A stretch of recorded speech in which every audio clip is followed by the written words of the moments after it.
আমি ওনার পা জড়িয়ে ধরি, ধরে আমার সেই মূল্যতে তখন আমি বাধ্য হয়েছিলাম টাকা দিব। আমার কাছে 1 লক্ষ টাকা ঘুষ দাবি করে। ওইদুল আলম স্যার বললেন, এখন উনি খুলনা ডিপিও, এখানে ডিপিও ছিলেন, তো বললো টাকা ছাড়া কোনো কাজ করবে না। আমি এর আগে ওইদুল আলম স্যারকে একবার 1 লাখ টাকা দিয়ে আমার একটা কাজ করাইছিলাম, তাহলে সেই লোকটা ওনাদের কাজ করছে, আমার কাছে 1 লক্ষ টাকা ঘুষ দাবি করে। তখন আমি নিরুপায় হয়ে যাই, আমি কান্নাকাটা করি। আমি বলি, স্যার আমার তো টাকাদের সুযোগই নাই, এবং ইভেন আমি বলতে বাধ্য হচ্ছে, আমি ওনার পা জড়িয়ে ধরি, ধরে আমার সেই মূল্যতে তখন আমি বাধ্য হয়েছিলাম টাকা দিব।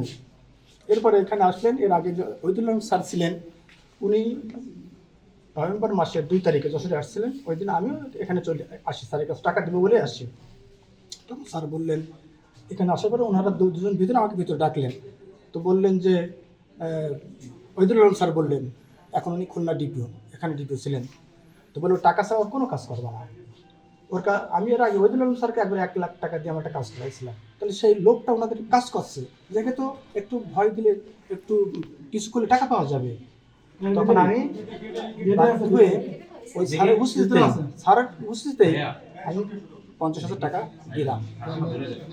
এরপরে ওই যে 50,000, আমার বন্ধুটা ফাইল আছে, আমার বন্ধু মারা গেছে 15 সালে, 19 সাল তার ওই ফাইল প্রসিড করছে পেনশনে, সেই ফাইলটা আজও প্রসিড হয়নি, পড়ে রয়েছে।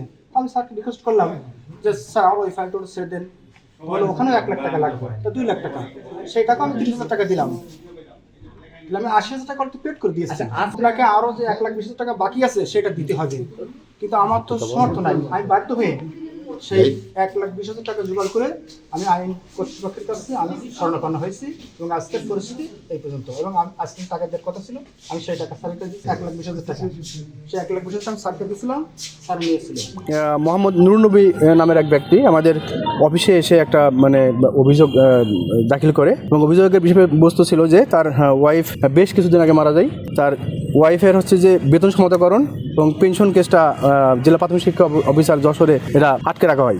একইভাবে তার এক বন্ধু মারা গেছে, তারও এই হচ্ছে যে পেনশন কেসটা আটকে রাখা হয়। এই ব্যাপারে উনি হচ্ছে জেলা প্রাথমিক শিক্ষা অফিসার জনাব মোহাম্মদ রাশিদুল আলমের সঙ্গে একাধিকবার যোগাযোগ করেছেন, এবং এর আগে উনি যেটা বলেছেন যে উনি এর আগে বেশ কয়েকবার ওনাকে ঘুষ দিয়েছেন।